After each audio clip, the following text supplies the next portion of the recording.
Hello दोस्तों, नमस्कार। स्वागत है आप सभी का पीके एजुकेशन कोर पर। ये पूरी की पूरी इंडियन पॉलिटी की सीरीज चल रही है। उसी में आज हम देखेंगे स्टेट लेजिस्लेचर क्या है, राज्य विधान मंडल।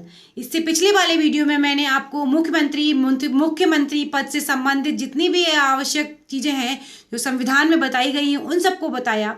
उसके बाद मंत्री परिषद की नियुक्ति बताया, मंत्री किस तरीके से काम करते हैं, किसके प्रसाद पर्यंत काम करते हैं, उन सभी चीजों को मैंने डिटेल में एक्सप्लेन किया हुआ है।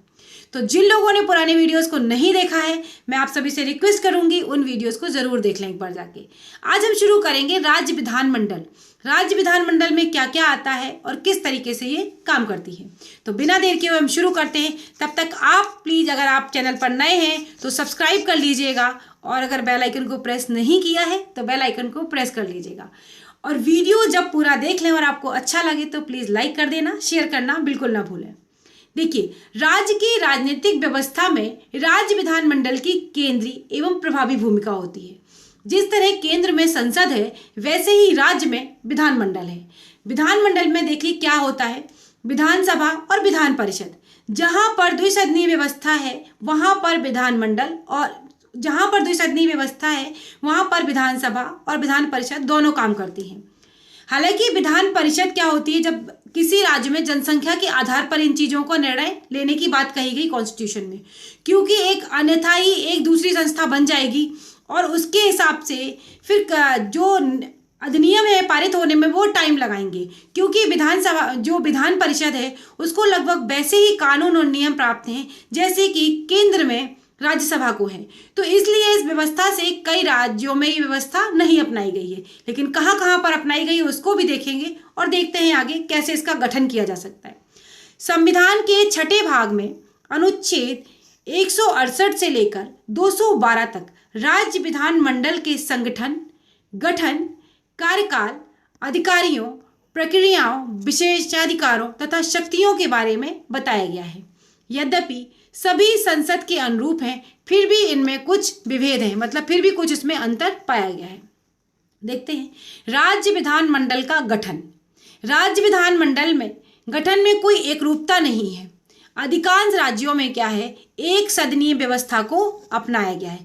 ये बात हम जानते हैं, हमने संसदीय व्यवस्था को अपनाया है, लेकिन अधिकांश राज्यों में हमने एक सदनीय व्यवस्था को अपनाया है, जबकि कुछ में द्विसदनीय को।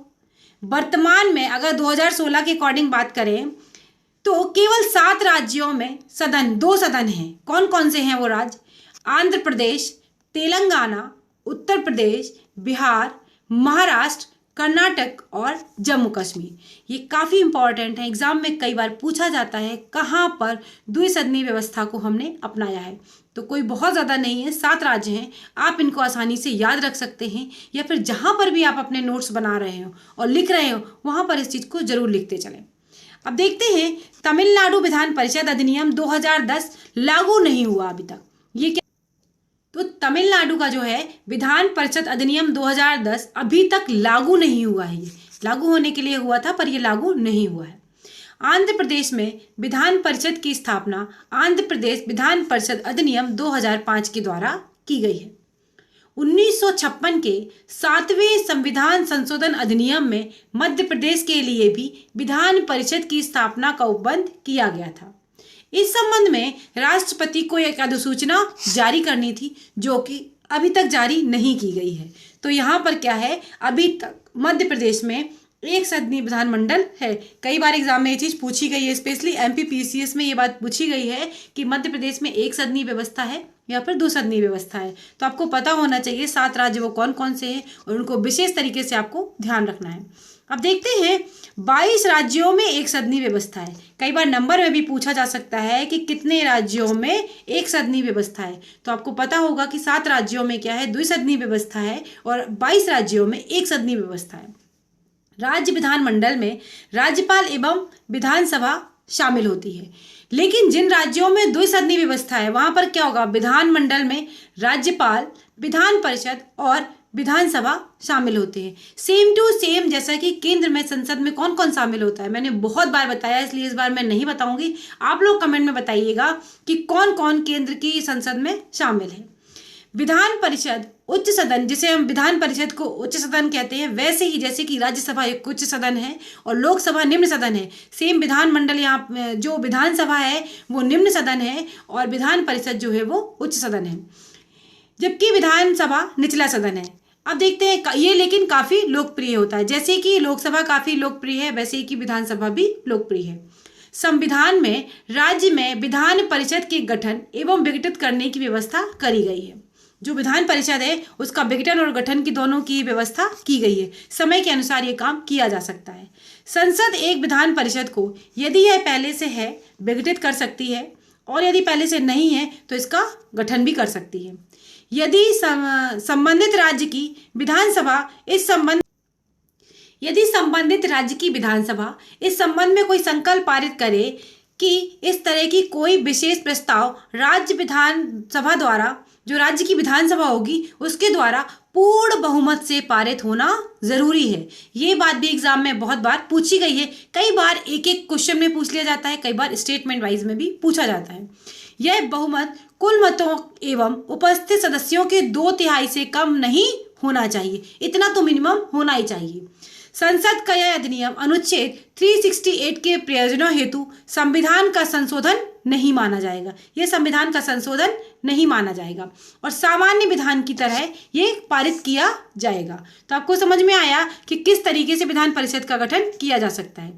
संविधान सभा ने राज्य में दूसरे सदन के विचार की आलोचना इस आधार पर की जाती है कि ये जहां पर जनता का प्रतिनिधित्व नहीं बढ़ेगा और क्या होगा, यह विधायी कार्यों में विलंब करेगा। जाहिर सी बात है, जैसे कि अगर आप बात करें तो लोकसभा में कोई विधेयक गया फिर वो राज्यसभा में जाता है तो एक टाइम लगता है उस काम को पूरा होने में।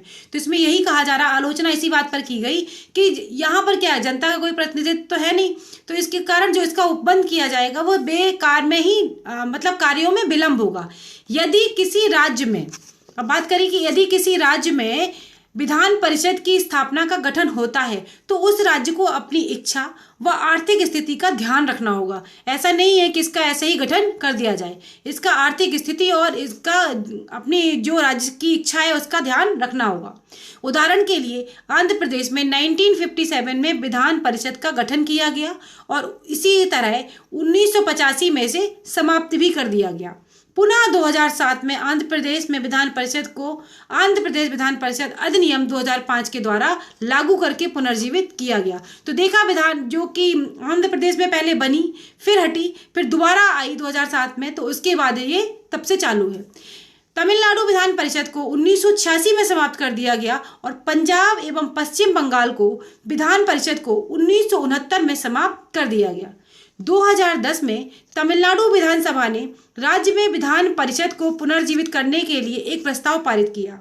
उसी के अनुसार संसद ने तमिलनाडु विधान परिषद अधिनियम 2010 अधिनियम पारित किया, जिसके तहत कि राज्य में विधान परिषद सृजित की जा सके।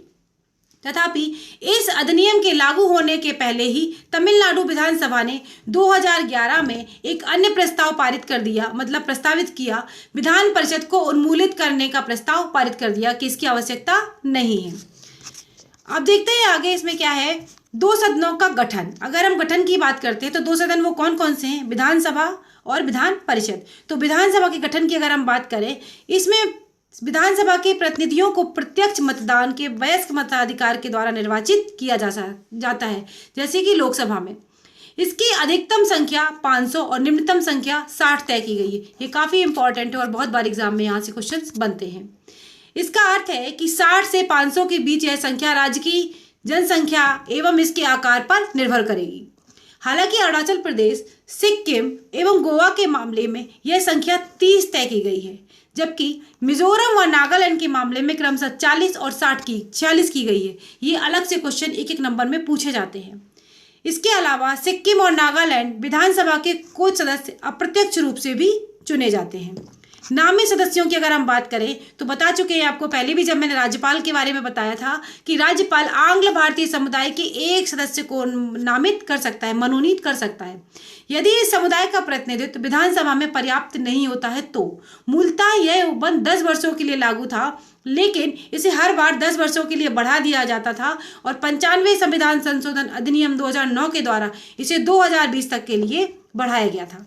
क्षेत्रीय निर्वाचन क्षेत्र की अगर बात करते हैं तो विधानसभा के लिए होने वाले प्रत्यक्ष निर्वाचन पर नियंत्रण के लिए हर राज्य को क्षेत्रीय विभाजन के आधार पर बांट दिया जाता है। उसी के आधार पर जनसंख्या नियुक्त तो बांटा जाता है और जो प्रतिनिधि होते हैं वो वहाँ से खड़े होते हैं।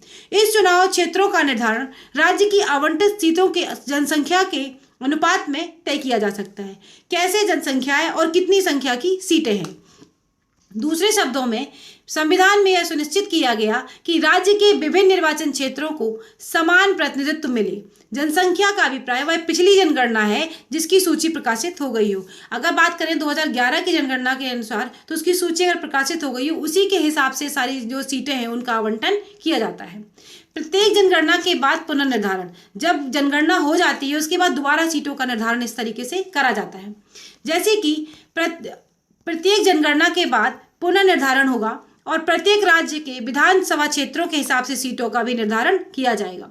हर राज्य का निर्वाचन क्षेत्र सीटों के हिसाब से विभाजन होगा। संसद को इस बात का अधिकार है कि वह संबंधित मामले का निर्धारण करे। इस उद्देश्य के तहत 1952, 1962, 1972 और 2002 में संसद ने परिसीमन आयोग अधिनियम पारित किए थे। परिसीमन आयोग के बारे में हम आपको पूरा बताएंगे आने वाले वीडियोस में कि परिसीमन आयोग क्या क्या है। कई बार परिसीमन आयोग बड़ा ही इंपॉर्टेंट है, इससे एग्जाम में क्वेश्चन पूछे जाते हैं, स्पेशली यूपीएससी और यूपीपीसीएस में बहुत पूछे गए हैं।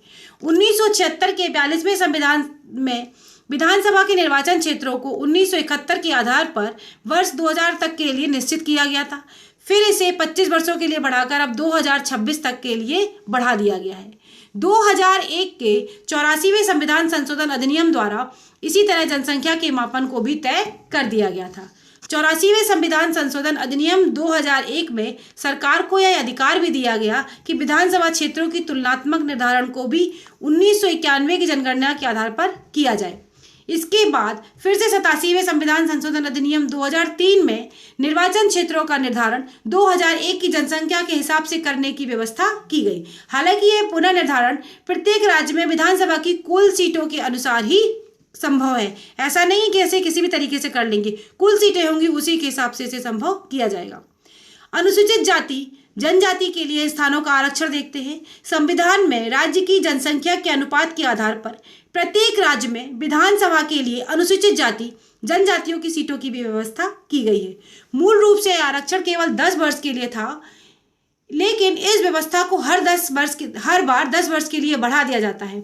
95वें संविधान संशोधन के द्वारा इसे 2020 तक के लिए बढ़ाया गया है। तो अनुसूचित जाति और जनजाति के बारे में भी आपने जाना कि कहाँ तक इनके आरक्षण के लिए बात करी गई। ये पूरा वीडियो था जो मैंने आपको बताया कि किस किस तरीके से जो राज्य की कार्यपालिका है वो काम करती है।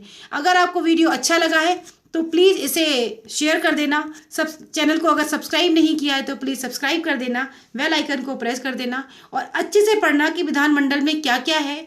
बिल्कुल वैसे ही काम है जो संसद में है और जो विधानमंडल में है, लेकिन जहाँ पर द्विसदनीय व्यवस्था है वहाँ पर अलग तरीके से काम है, जहाँ पर एक सदनीय व्यवस्था है वहाँ पर अलग तरीके से काम है।